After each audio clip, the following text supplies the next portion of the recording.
Hey everyone, it's Seth here, and welcome to the launch of the Wandermore YouTube channel.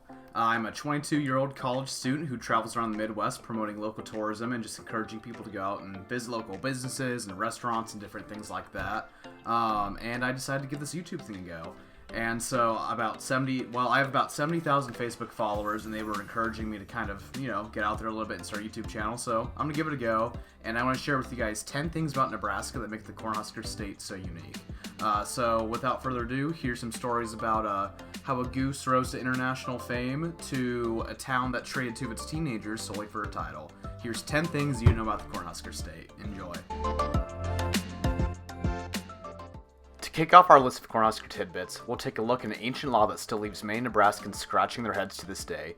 In Blue Hill, Nebraska, a town of 805 residents in Webster County, an unusual law states that no woman wearing a hat that would scare a timid person can be seen eating onions in public. While this weird mandate is nothing to shed tears about, one has to wonder why such a silly law still exists and what crazy incident may have once happened in Blue Hill to cause the creation of such an ordinance. Only 50 miles southeast of Blue Hill in Hardy, Nebraska, residents can make a claim unlike any other that they were almost the canonical hometown of Sonic the Hedgehog.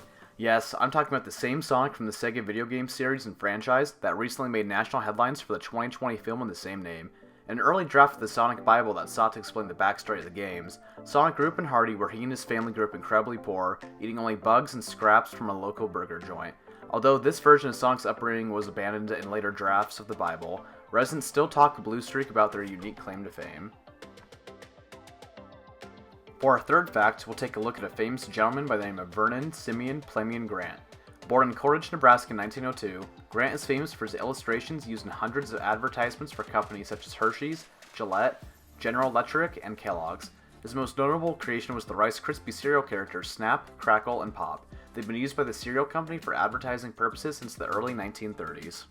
If you've ever wondered why the same songs are always playing on your favorite radio stations, that can likely be attributed to the invention of Robert Todd Storrs. In 1951, Storrs developed what we know today as Top 40 radio format, which he based on sales figures supplied to him by local record stores. He theorized that the records with the most sales would be the songs that would most likely cause listeners to tune into his radio station, KOWH in Omaha. His station would ultimately garner the highest percentage of listeners of any independent radio station in the country, and thus, contemporary hit radio was born.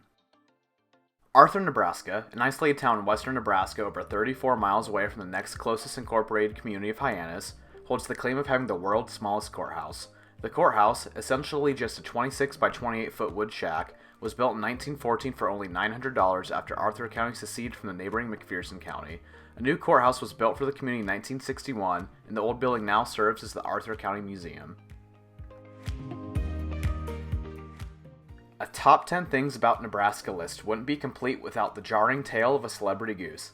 Andy the Goose was a gosling born in 1987 in Harbor, Nebraska, who was born with stumps for feet.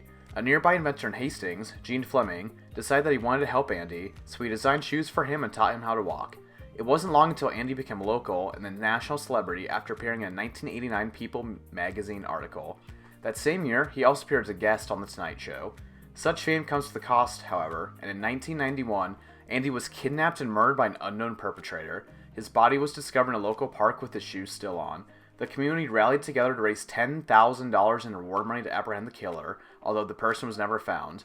The reward money remains in a local bank to this day. In February of 1996, the fun-loving town of Wahoo, Nebraska was given the title of the home office of David Letterman from the CBS's The Late Show. After a local informed Letterman of the town's unique name, they lobbied for the status of being his home office by sending him letters, flowers, animals, alcoholic beverages, free checkups to the Wahoo Medical Center, and several other bribes. After Letterman jokingly asked for more, the community sent him a 1976 Ford Pinto with a sofa attached to its hood, a wall clock made of cow manure, and town teenagers and brothers Jeff and Josh Price. Their persistence paid off, and Letterman's nightly recap of the top 10 list was titled the Wahoo Gazette. While many of the locations named so far in this video may be characterized as being small towns, Nebraska boasts one community that no other town can rival in terms of its small size. Monowi, Nebraska, population 1, is the smallest incorporated town in the world. Elsie Eiler, the town's true sole resident, acts as the mayor, postmaster, tavern owner and operator, and librarian. She grants herself a liquor license to sell alcohol at her tavern, and every year she must produce a municipal road plan for the state in order to secure funding for the 4 streetlights in town. Despite her age, she's still revered by locals for her stellar cooking and her drive to keep the town alive. She was featured in a 2018 Arby's commercial where the company constructed the world's largest advertisement poster, a 212,000 square foot banner that read, "Arby's now has Coke." The 2020 census artificially raised the town's population to 2, although Elsie still remains the town's sole resident to this day. Although Elsie has reached a certain level of fame for Monowi's distinguishment, another nearby town, Goose, boasts the second smallest population for an incorporated community in Nebraska. Mary and Mike Finnegan, the sole 2 residents, operate the Nebraska Inn, a restaurant of 37 years that has managed to keep Gross on the map. Here, visitors can enjoy a pan of Mary's famous roasted chicken or one of her homemade pies. The town was featured on CNN in 2018 after the couple organized a Thanksgiving feast in conjunction with Ancestry.com, in which the town's population increased tenfold. Our last fact for this video is no laughing matter. Plainview, Nebraska holds the distinction of being the clown capital of Nebraska. Its Clown Doll Museum is home to the most extensive collection of clown-based objects on the planet. In the early 1950s, a group of residents organized the Plainview Clown Band, an annual Clown Days summer celebration, in a bid to attract more tourists to the town. The local Chamber of Commerce placed a few clown dolls in their office, and before they knew it, people were donating entire collections of clown-related memorabilia to be put on display. A museum was later purchased and furnished, and today, over 7,000 clowns sit on the shelves waiting to greet, or perhaps terrify, all who dare to walk through the museum's doors. 10 things that you didn't know about the Cornhusker State. So thank you all for watching. Be sure to like the video to help me out in the YouTube algorithm a little bit and get this channel going.